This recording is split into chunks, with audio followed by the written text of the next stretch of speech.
নমস্কার বন্ধুরা, আজকে আমি বানাচ্ছি চিকেনটা আমি নুন হলুদ দিয়ে কাশ্মীরি পাউডার দিয়ে মাখিয়ে রেখেছিলাম।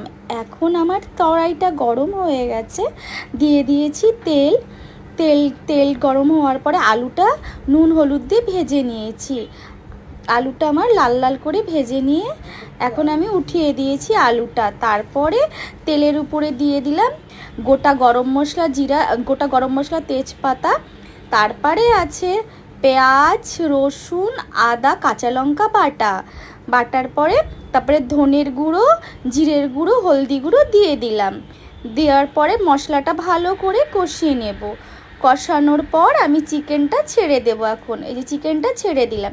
চিকেনটা ভালো করে নাড়িয়ে চাড়িয়ে 10 মিনিটের জন্য ঢাকা দিয়ে দেব। ঢাকার পরে তারপরে দিয়ে দিলাম টক দইটা দেওয়ার পরে আবার 10 মিনিট নাড়াচাড়া করে তারপর এখন দিয়ে দেব কস্তুরি মেথিটা দেওয়ার পর এখন দিয়ে দেব কস্তুরি মেথিটা দিয়ে দিলাম। দেওয়ার পরে আলুটা আমি ছেড়ে দিলাম।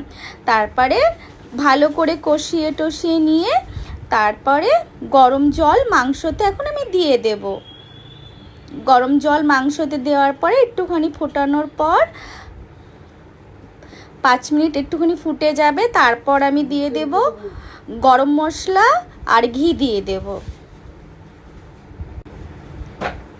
গরম মশলা ঘি দিয়ে দিয়েছি। আমার রেসিপিটা পুরোপুরি কমপ্লিট হয়ে গেছে। আশা করছি আপনাদের ভালো লেগেছে। প্লিজ আমার চ্যানেলটাকে সাবস্ক্রাইব করবেন, লাইক কমেন্ট শেয়ার করবেন।